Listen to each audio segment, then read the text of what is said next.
too, and now Toth has had his head start and he's fair game. Fear not, your grace. I have twice as many men as he. Well, I won't keep you any longer.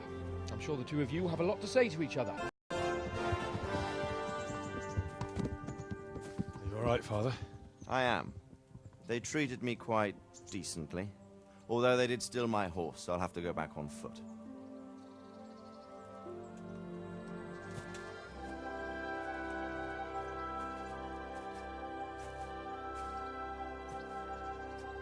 It looks like it's all over. Not by a long shot. It won't be over until we get this mess cleared up. And catch that bastard. How could we let him go? Would you rather we killed him? Even if it meant Lady Stephanie and I died too? No, of course not. But what was to stop us from killing him after the exchange? Honor? Honor? If the word of honor of a nobleman could not be trusted, then he would never have agreed. Your son. You know how it is. We were young. It happened. And I couldn't marry a commoner. Then your father, Martin, came along and took care of both of you. He knew it. What? That I was your father? Certainly. He was a great man.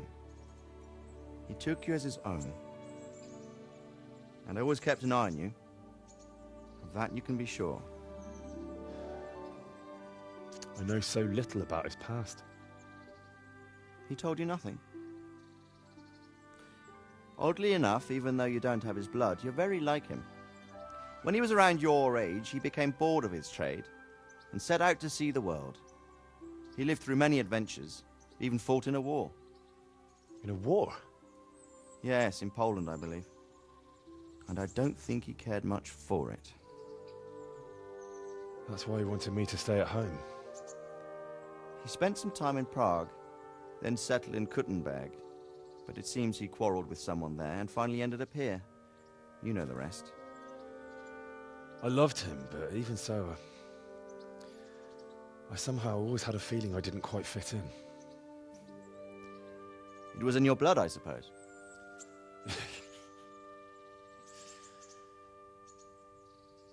I lost the one thing I had left from him. Your sword. Ah, the sword. It's not my sword. It's yours. For a moment there it was so near, yet so far. Oh well, it can't be helped. It was almost within my grasp, but just then I had something else on my mind. Well, I think we may yet have a chance to get it back. This business with Toth is not yet over, unfortunately. That's a chance I'd welcome. Not just to get the sword, but that bastard Istvan too. And then I'll find that German whoreson who torched Skalitz, and I'll slay him with it. I'll never forget his face. Or his name. Mark Vart von Aulitz. Those are noble intentions, son. But don't forget there are other things in this world that are worth living for. Like what? Look around you. Blue skies overhead, green grass underfoot, beautiful girls.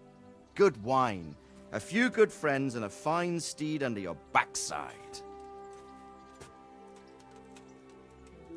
Those are things worth living for.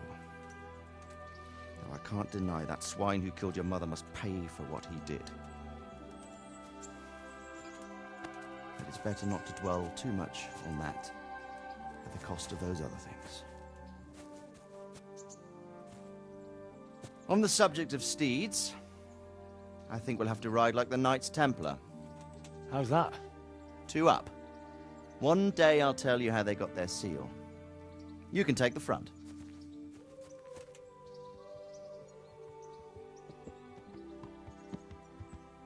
It's like I always imagined it would be, teaching my boy to ride. Although it would be better if you were a little smaller. My word, it's all go today, isn't it?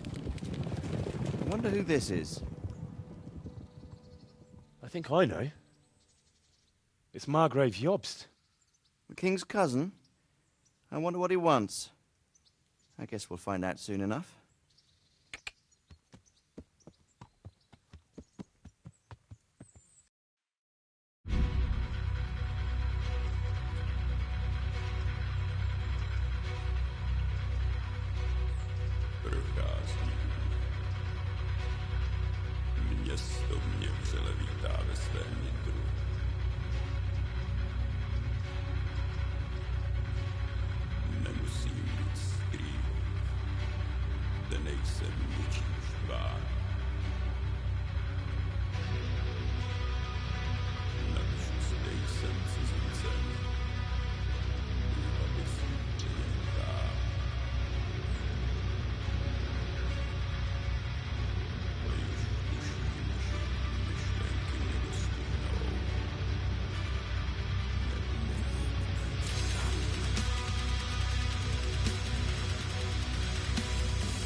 Doing well, son.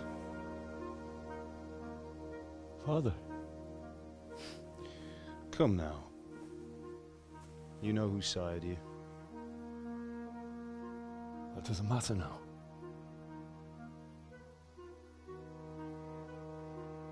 I miss you, Emma. I miss you very much. You'll be fine. We're proud of you. For what? I let you down. I lost the sword. I let that bastard get away. Don't be so hard on yourself. There was nothing you could have done to save us. And someone has to live and carry the torch. As for the sword, it's just a thing. You didn't want me fighting. Now look at me. Standing up to evil isn't the same as sowing its seeds. You did what was right.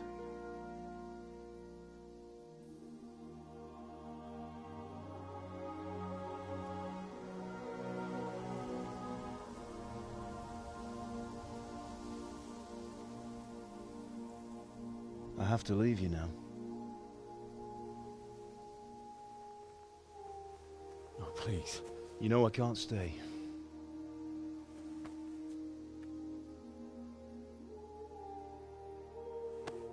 Will I ever see you again? God knows.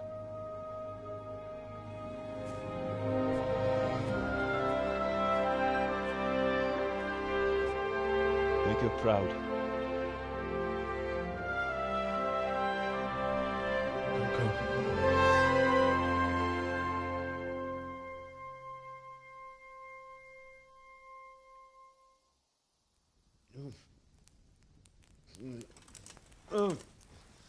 Don't go.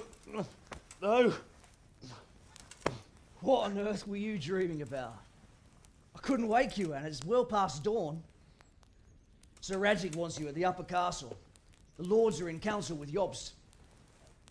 Right. I'll go straight away.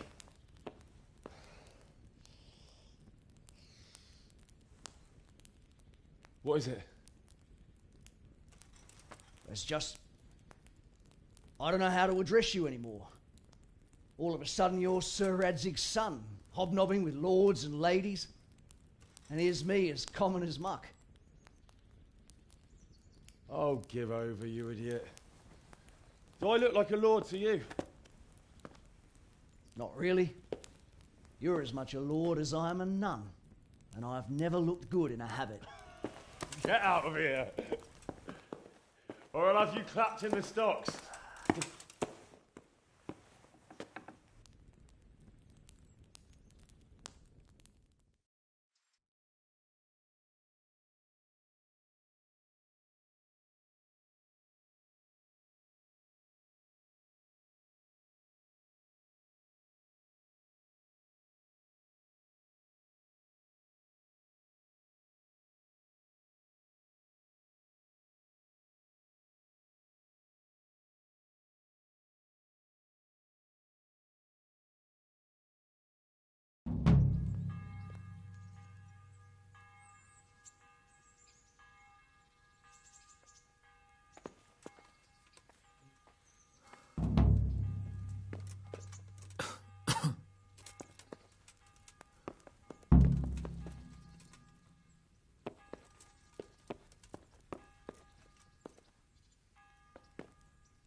Henry!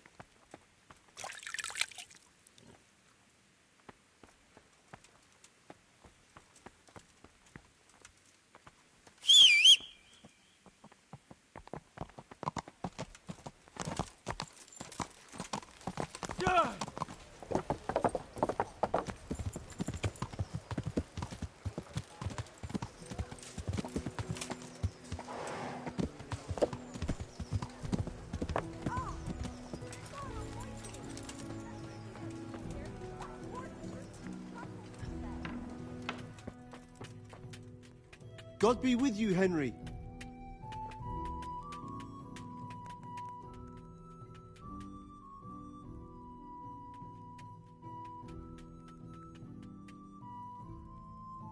Jesus Christ.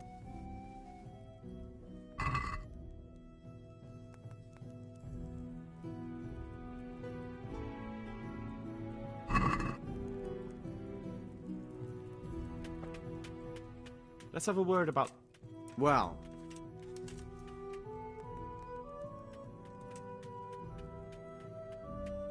Agree? more.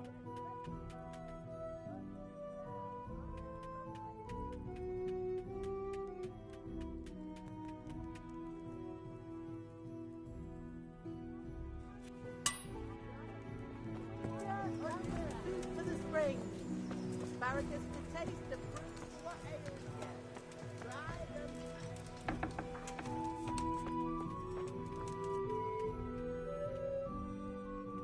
God. God be with you, Henry.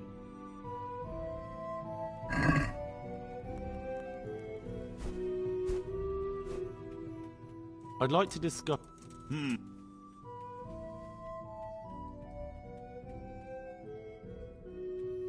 Are we agreed? Well, that's a poor...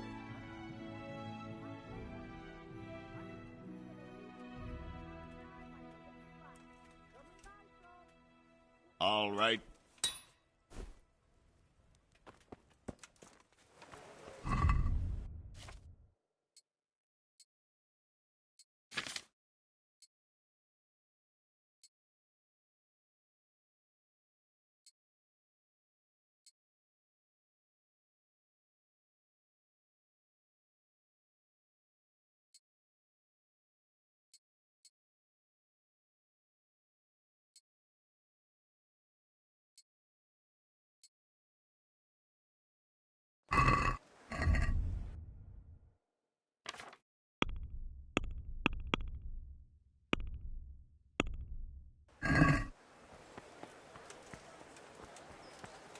Baked goods fresh from the oven.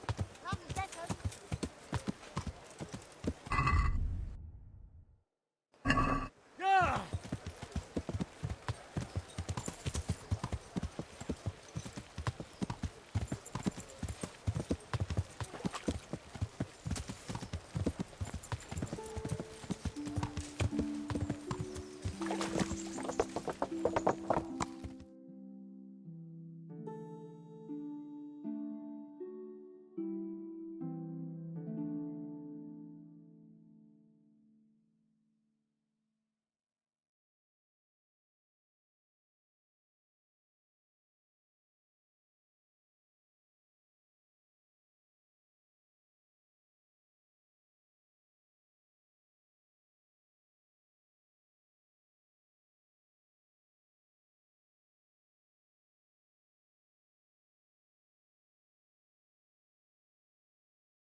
Ah, Hal.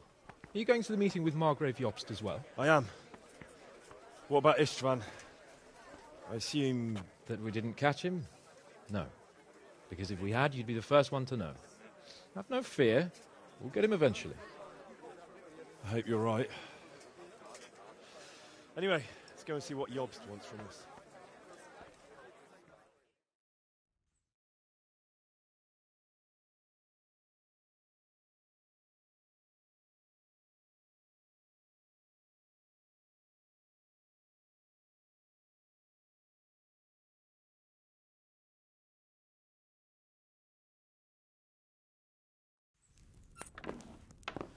My lords, Christ's blessings on you all. And on you, Lord Capon. And this is my son, Henry. I didn't know you had a son, Sir Redzig. It came as a bit of a surprise to young Henry, too. This gentleman here is John II of Liechtenstein, a member of my council. I'm honored, gentlemen. Come join us. Margrave Jobst was just about to tell us the reason for his visit. Your Grace? I'm sure we're all agreed, Your Graces, that all this unrest must come to an end. This kingdom needs a king. Question is, which king? My cousin, Wenceslas IV, who is being held in captivity. I have to confess, my lord, that your answer surprises me a little. If I'm correctly informed, until recently you sided with your other cousin, Sigismund. That I cannot deny, and I have always stated my position plainly. But times have changed. How have they changed, Your Grace? Sir, there is one thing on which we undoubtedly concur, that King Wenceslas, unfortunately, did not inherit his father's gift for governing. Sadly, his failures have cost Bohemia, the nobles, and our whole Luxembourg family a great deal of money and effort. How did... Only for wine, women, and the hunt. A king, in fact, who never wanted to be king. Then why didn't he just let his brother have the crown? Young sir, the crown weighs heavy when there are duties to be performed, but to surrender it means giving up great privileges too. But he did surrender power to his brother. When things started getting out of hand, Wenceslas appealed to Sigismund for help in restoring order. What, you're saying Wenceslas invited him here? This is starting to make my head spin. Actually, it makes sense when you think about it. Sigismund wanted to re-establish the power of the whole House of Luxembourg. He thought if he helped Wenceslas win the imperial crown, in return his brother would help him become the king of the Romans, and leave the actual reign of Bohemia and the empire to him. Sigismund would govern, while Wenceslas could carry on doing what he was best at, enjoying the life of the imperial court. Why wasn't Wenceslas crowned Holy Roman Emperor long ago? He was already elected king of the Romans. All he had to do was go and let the Pope put the damn imperial crown on his head. Who knows? Maybe he'd prefer hunting and consorting with bathhouse wenches to spending time with the Pope. Well, so would I must admit. Sigismund's plan seemed sound enough, but it didn't quite work out, did it? It worked for a while. He and his brother reached an agreement. Sigismund took over administration of the kingdom and began planning Wenceslas's journey to Rome for the imperial coronation. But then Wenceslas realized he would just be a puppet with a crown. I must say, Margrave Jobst, Wenceslas and Prokop behave rather like naughty children in need of a good clout about the ears. Sigismund would agree. He was already planning his rule of Bohemia, and all of a sudden, the rug was pulled from under him. I'd say he lost his patience and decided he'd drag Wenceslas to the coronation kicking and screaming if he had to. Just like a naughty child, as you say. So he abducted him and your brother Prokop too, if I heard correctly. Correct. And you helped him do it, if I heard correctly. Yes, Your Graces, it's true. I was there when Sigismund abducted Prokop. I thought everything could somehow be settled, that we could make my brother see sense.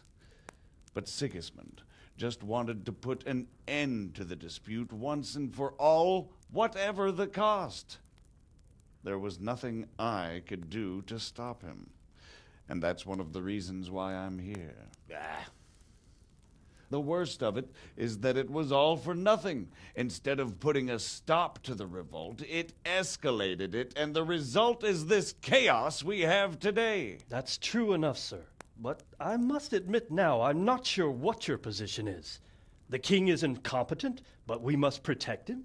The simple truth, gentlemen, is that for all of Wenceslas's faults, we have no one else.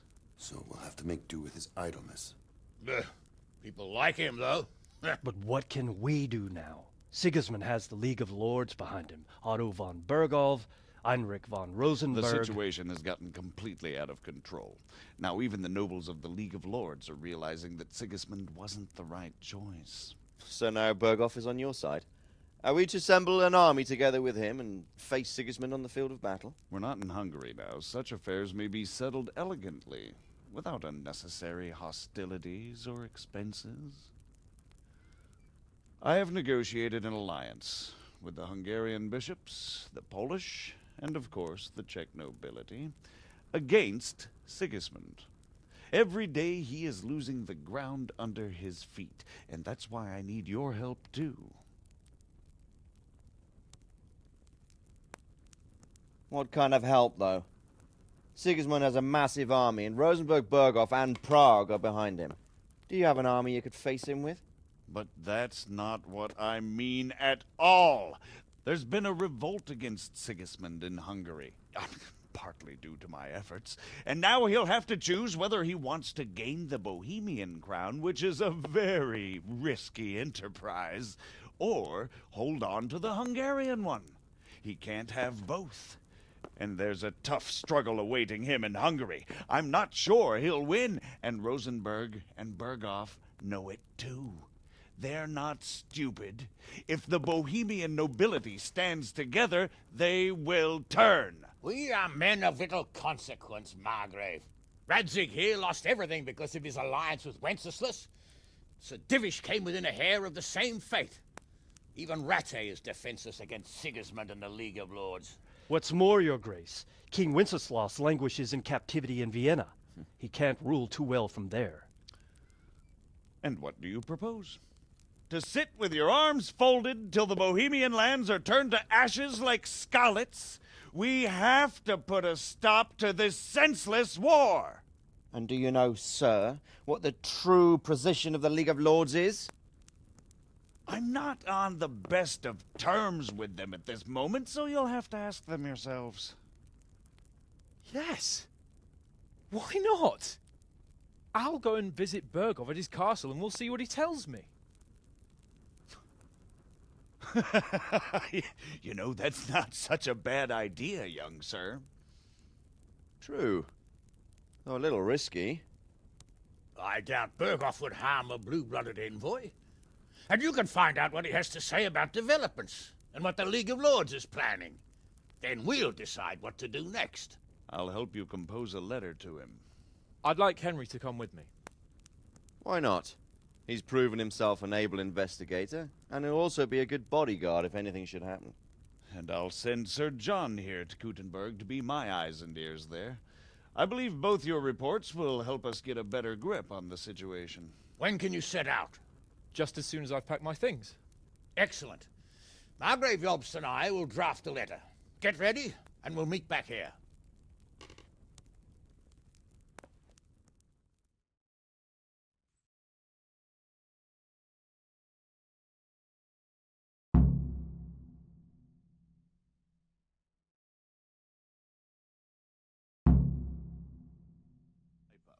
Quite so, Margrave. What exactly am I to write? Hey! Oh, what isn't really the issue? Greetings. How? We need to learn where they stand on liberating the king and ousting Sigismund. So, If they'll make Yes. trouble or join our side. I don't want to dampen... Don't. I know. You'll be there. Yes. It's... Exactly. How about writing that you're concerned about current Who events is- and that you want to I see don't- things but he- settled peaceably? And then ask the opinion of the League of Lords. Very well said, sir. Who? And Yup. what do you want to do about freeing King Wenceslas? Whether they think liberating King Wenceslas IV might contribute to resolving No. the dispute. And what they plan to do about the god-awful Root- mess in this country. What steps they envisage taking to end the pillaging of Bohemia by foreign armies?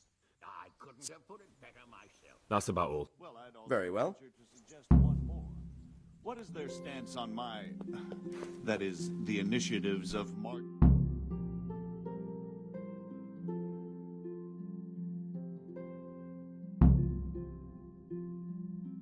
You read my... I believe we have written it well, gentlemen. Without a doubt. No one could deduce from this whether we are Sigismund's allies or foes. I must travel back to Brno now, but soon I will go to Brandenburg and I will stop here on the way back. By then, Sir Capon should be back and we can discuss how to proceed. Right. Before you leave, my lord, there is one thing that gives me no rest. Why did Sigismund come as a foe? It makes no sense. If I may, sir, I think I can explain. Oh, please enlighten us, young sir. I live not far from Hungary, where Sigismund reigns.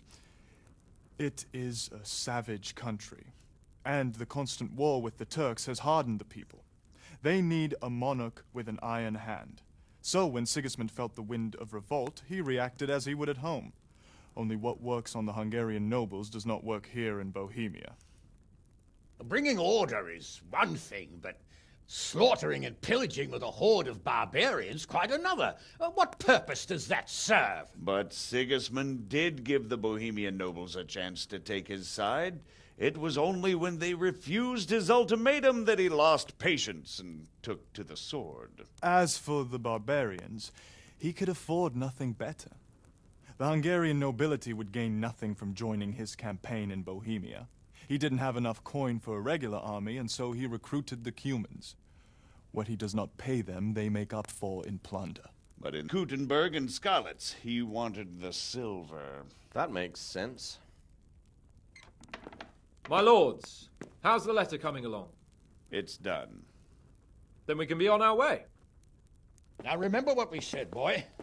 All you have to do is deliver the letter, listen to the answer, and come back here. Don't provoke Berghoff in any way. Provoke? Me? Never, Uncle. We'll be back in a few days. Farewell, your graces. Come, Henry, my men are waiting. I wish you Godspeed.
So, can we set off now, Henry? Of course. I can't wait. So, to horse! The Lord of Berghoff is bound to be waiting.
So, how is life as a highborn bastard?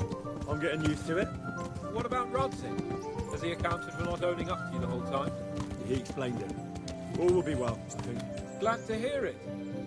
It's far more acceptable for a nobleman to befriend a noble bastard.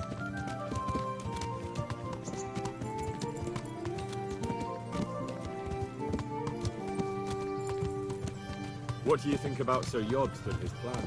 Well, I admit all the scheming has me a little lost. I thought Sigismund was the devil, Wenceslas a martyr, those on his side the heroes, and those against him the villains. I believed we'd rescue the king and all would be well again, but now it looks a lot more complicated. Exactly. I didn't expect the noble lords to be as noble as the angels, but I hadn't expected such a soup.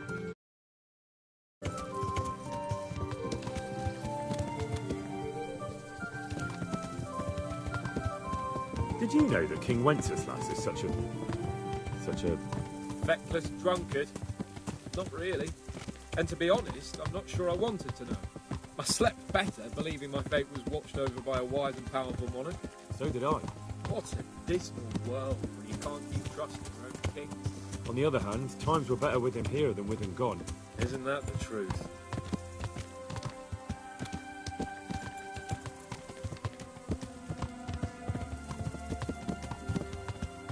What do you think of Sigismund?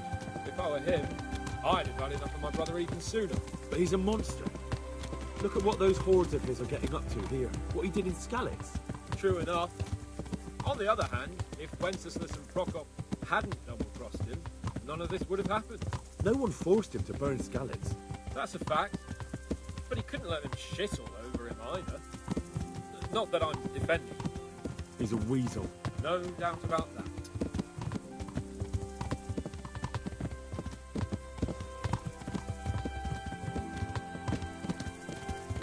Do you know anything about Prokop?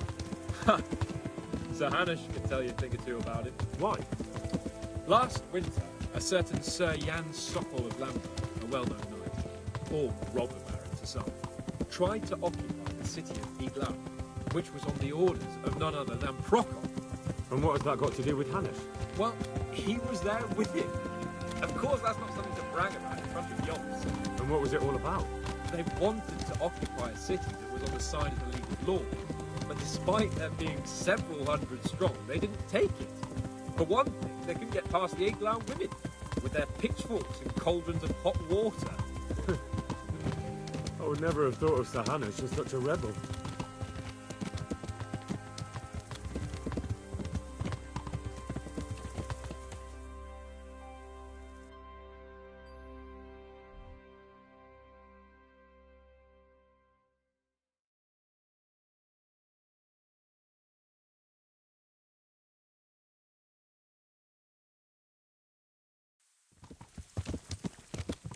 And have you heard anything about Rupert of the Palatinate? A little. He can't manage even to wrest power from a king who doesn't much care for ruling and isn't fighting back. That doesn't seem like a man who has what it takes to rule. And that's all I need to know.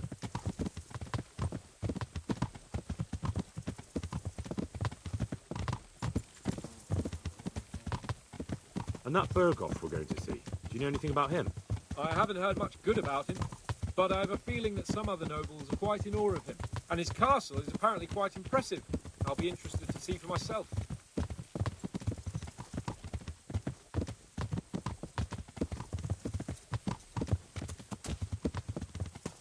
And what about the League of Lords? Wealthy, pompous. The king doesn't seem to like them much. He's chosen to let the lesser ranks of the nobility into his circle, men like your father.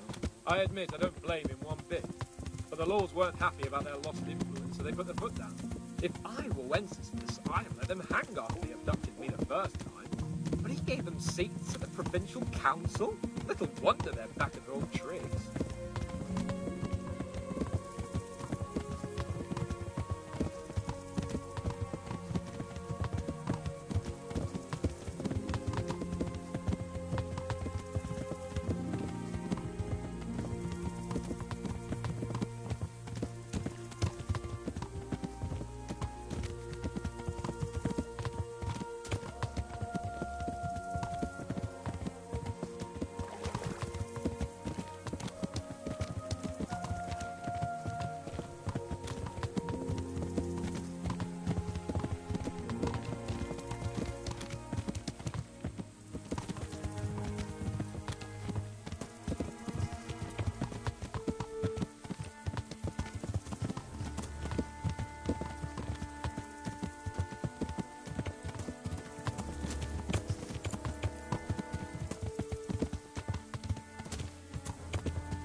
What's that?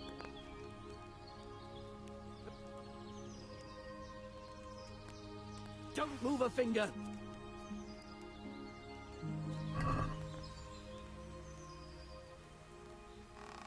I saw you stealing.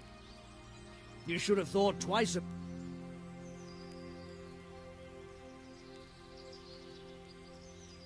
I won't put up with any more of this. But I was just... You misunderstood me.